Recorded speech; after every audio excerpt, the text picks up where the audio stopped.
Good morning, everyone. My name is Okay, Zoom OS.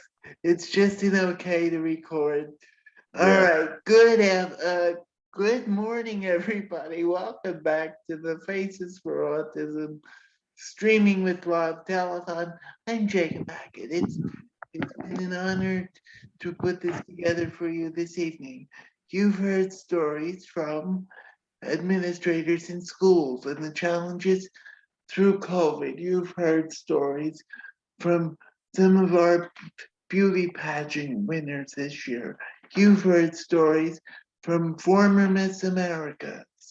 Now you're going to hear a real life story of traumatic brain injury through the eyes of a traumatic brain injury survivor. Uh, he's I believe he reached out to Faces when he first started. Please welcome Aaron Dilks. Thank you for being here, Aaron. Good morning, Jacob. Good morning, everybody. That was one heck of an introduction. I mean, you've got me teary eyed, as it like I'm somebody. So, oh, that thank you very much. My Thank name you. is Andrew Notes. Good morning. Thank You you, Aaron. Uh, you know, tell tell people about yourself first, and then we'll get into your story. all right? I've had a rough shaken life. I had cancer at 16. I had a bad motorcycle accident when I was 21 where I had to have a blood transfusion or I was going to die. At 36, I had another bad motorcycle accident. I can't stay away from them. I suffered a severe traumatic brain injury. I had a stroke. I was in a coma for 2.5 months and followed by a severe depression. I mean, really, really depressed thoughts. I literally I hate saying this. I don't like to remind myself that this is where my head was. I had thoughts of suicide. I never once thanked God that I survived my accident. I would ask on a daily basis, why did I make it? Why? Why didn't you take me? Why was an angel denied? I didn't understand. I could not wrap my head around it. Like, why did I make it? Well, you know what? They say 90% of people will go through their entire lives and never know what their purpose is. Well, now this is my purpose. I've I'm starting a nonprofit for brain injuries to bridge the gap between the incident and disability picking you up. I've been fighting with disability for over 2.5 years. I've lost my house. I had to move home with my mom. Thank goodness for my dog. She really helped me keep my sanity. Um, I'm hosting a motorcycle show in May in order to earn the money, because I'm still fighting with disability, to license my nonprofit. I've uh, I've got the Army, Navy, Air Force, Space Force, Marines, Coast Guard, all coming to the show to set up tables and be recruiting promo tents. They're gonna have soldiers walking around in dress, shaking hands, greeting people. The Coast Guard is doing a flyover with a hover for me. I just spoke to a friend last night that I haven't spoke to in 20 years from high school. I saw she put a story up a few weeks ago on Facebook. She was in fatigues with an assault rifle. I was thinking yesterday, I'm like, I don't know why this took me so long. Are you military? She's like, yeah, National Guard. I was like, well, maybe you could help me out. I'm trying to have all the armed forces come to my motorcycle show to be tents. She's like, really? She's like, I just became the director of the National Guard nonprofit. I was like, you gotta be kidding me. Are you serious? Like, everything has been so well. It's like I've been on cruise control with this. Really have not had to fight to put anything together. I think my fighting days hopefully are done. I don't have any more fight left in me. A cancer, accidents, there's even more. But I'd rather not talk about that stuff. Um, so and then her father is the leader of the Legion Motorcycle Club. I'm like, wow, are you serious? She's like, yeah. I was like, we gotta talk. But go back to like me being in the like now I'm happy, the happiest I've ever been in my life, believe it or not. Which I know there's so many others that are nowhere near as fortunate. I now I thank God every day. I pray every night. I go to church every Sunday. Um, I missed last Sunday, but you couldn't even get me really to pray when I went to Catholic school. Like even when I was told to pray, I didn't. I thought it was all a sham. But you know what? I don't care to be challenged on my beliefs because they make me happy. I mean, really happy.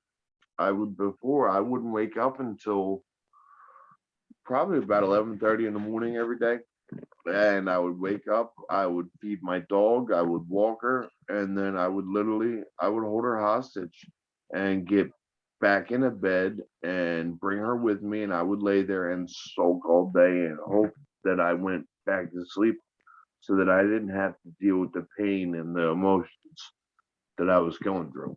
I didn't understand how to deal with it. And now I get up every day without an alarm clock at around 4:30. I came up with the idea to do this nonprofit, and I was off to the races. I get up every day at around 4:30 in the morning now with no alarm. I get the dogs fed. I have coffee with my mom. I see my mom off to work, and I attack my day. Besides having all of the armed forces coming out to the show, I've gotten a ton of donations to raffle off as door prizes. And I've done it with no assistance whatsoever other than using my mom's vehicle and her gas. I've had nothing but people stand in my way to tell me, you can't do this. That's not going to work. Never. And I'm like looking at it. I'm like, I did that 2 weeks ago. Would you're slowing me down. Get out of my way. This is first. I was arguing with my mom about it. I'm like, Mom, let this roll off at the end of your tongue. If I am successful in doing this, I could help millions of people. Yeah, It make Go ahead. yes, I mean, Aaron, your story, taking taking away the context of the military for a second. Um, your story of survival is just incredible because if you read the statistics of people that survive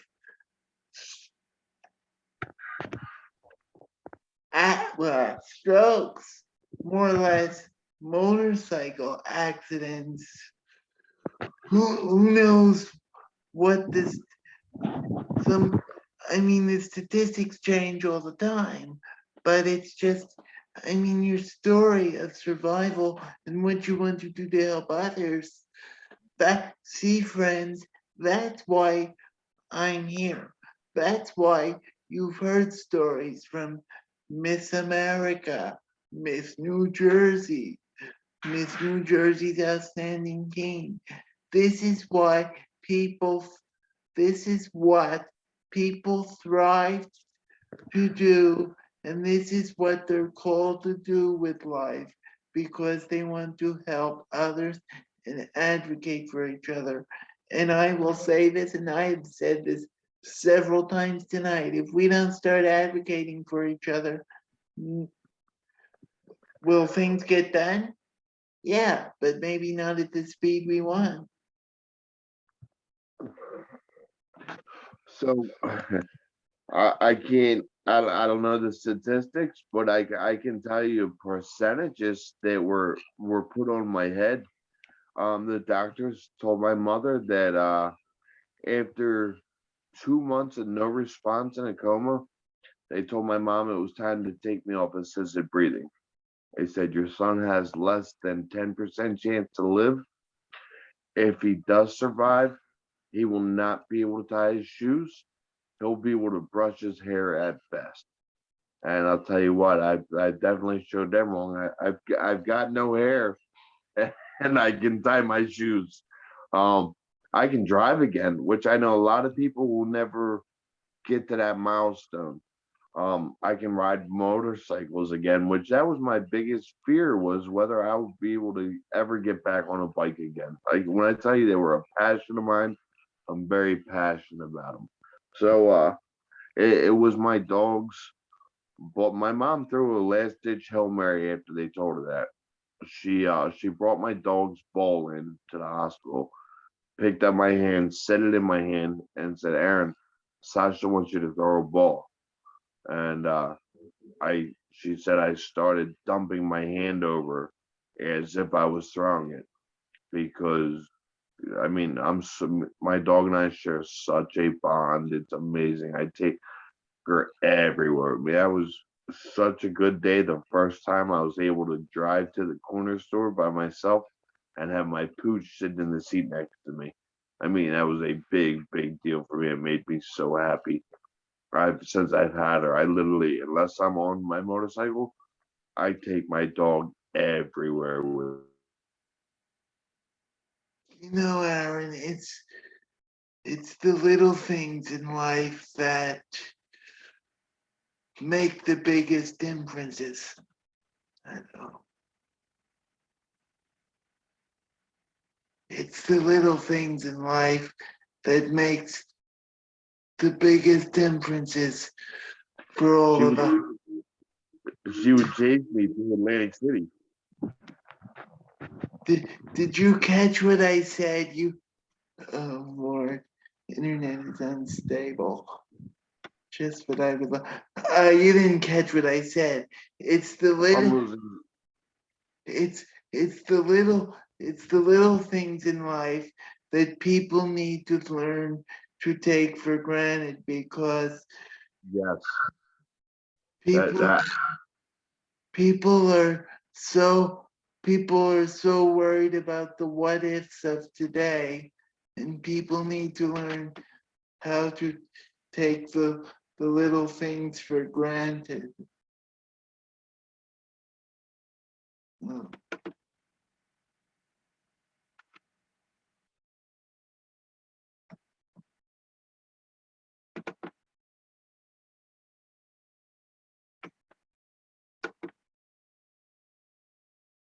oh,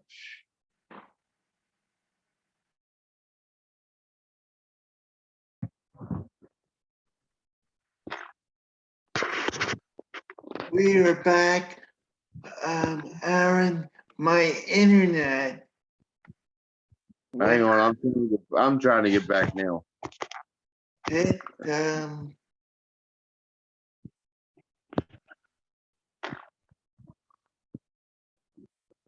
Are you there? yes, I'm here. I'm going to have to edit this, but that's okay. That's what technology is for. Folks, my internet just went out, but life is we are okay. My last statement before we had technical difficulties was that people need to start advocating for themselves. Without advocates, without people like Aaron and myself, you don't get very far in life. I'm sorry, Jacob. Jacob, are you able to see me? Start Or, hold on, let me oh, there we go. I couldn't see you. I was on like another screen, and I there apologize. there we go. So Screen Aaron, let's technology. start let's start that question over. As I was saying, you and I have done well advocating for each other and other organizations, and there needs to be more of us, more people like us that can advocate for things because people just I don't know if running scared is the right word, but people are like scared to step up and like scared to I advocate at first. I think a lot of it is just giving up and getting comfortable being uncomfortable. Like I had to break out of my shell to find happiness, and like nothing comes for free. I mean, I had to work for it, and I realized that I've always given the best advice. Once I started following the advice that I would give somebody else at all costs, no matter what it be, whether it was putting my clothes away after I washed them, cleaning my room, that's when things like my brain, they call it brain fog. My brain fog lifted. I don't struggle to put thoughts together in my head anymore. And I always tell people that I talk to people in the traumatic brain injury rooms. Like, well, once I started following my own advice, and I heard when I got into the operating engineers union, you have to do something, I believe it's 26 times for it to become habit. And there was a girl who was talking about how she drinks coffee every morning, but she struggles and it ruins her day. She gets a snowball effect because of struggling with her coffee in the morning. I said to her, I'm like, why don't you just set it up the night before?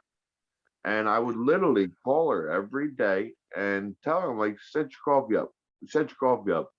Meanwhile, I'm still fighting with my coffee pot in the morning. And it took her saying to me, she's like, why aren't you getting your coffee pot set up when you tell me to set up my coffee pot? I'm like, you know what? I don't know. And when I started making dumb little habits like that, everything kind of fell into place as far as getting easier. Yeah, and I mean, like we've said, friends, and this is why Aaron and I are here. It's the little things that can make the biggest difference and go the longest way.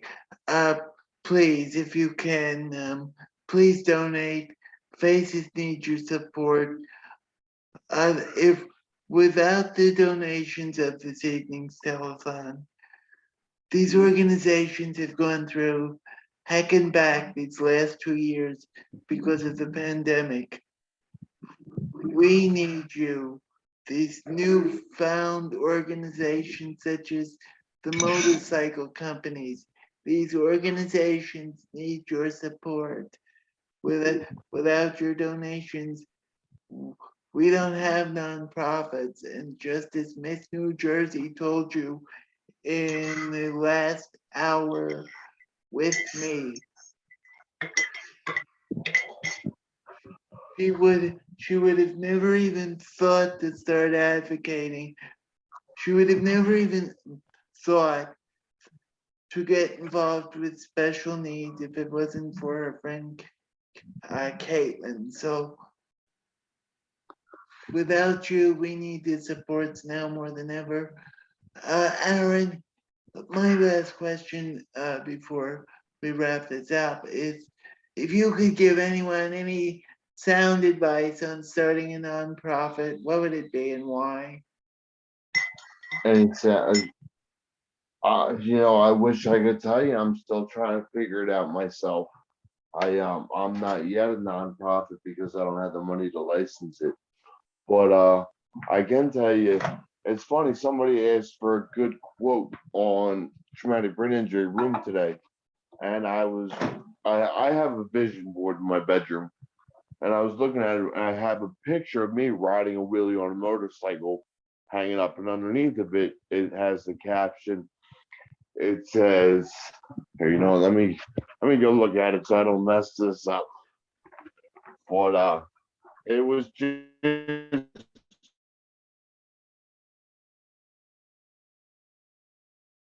me. It came from the heart, Rachel, and it is good sound advice.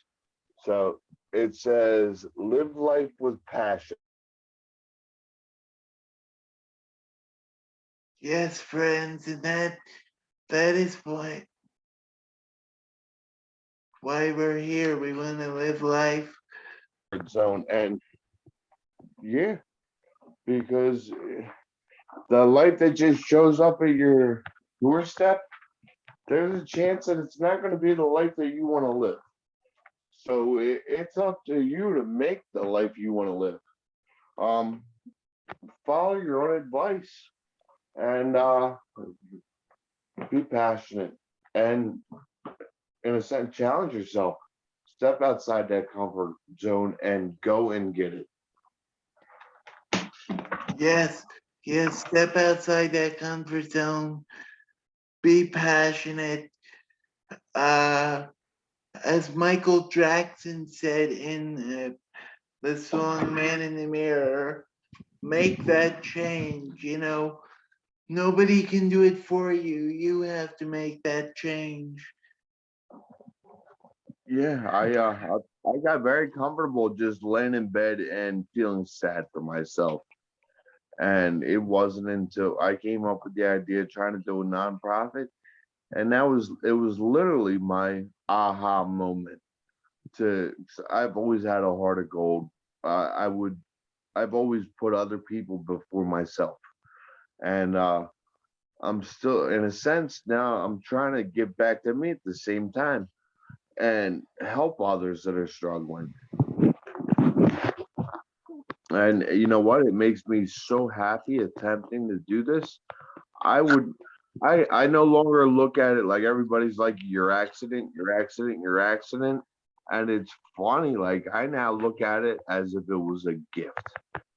2.5 years ago, I did not even know what brain injuries were. And I think now it's brought me to my best life. I mean, I'm fighting to advocate for other people to like I'm really outside my comfort zone, not knowing as to what I'm doing, but I'm still going after it and I'm succeeding and it feels so good. Like every night, like I go to bed with a smile on my face, like, wow, I did that. I just got Advanced Auto Parts to donate me $500 worth of tools to raffle off at the show. Shoregate Golf Course gave me 4 passes for somebody to go play golf, and it's all stuff. I mean, don't get me wrong. I would love to have that stuff myself, but that's not why I got it. I got it to give it away, and it's a good feeling. It really is. So, so yes, so as we wrap this up, it's it's a rebirth or a re-giving. And before we go, what is the date of your event? So it's going to be May 20th and May 21st at Atlantic City Cycle Center, and then May 22nd I'm doing a poker run, and that's going to Sunset Beach, Cape May, for a blessing of the bike ceremony held by a good friend of mine, Pastor Paul. He's the vice president of the Christian Legion Motorcycle Club. So we're going to try to get everybody to come together with their bikes and pray for a safe riding season, a safe, fun riding season. That's a very good idea. If you're interested in any of those events, please reach out to me. I will get you hooked up. Aaron, thank you. Continue doing good work. Uh, Thank you, Jacob. I'm I have going. one more question for you before you disconnect. I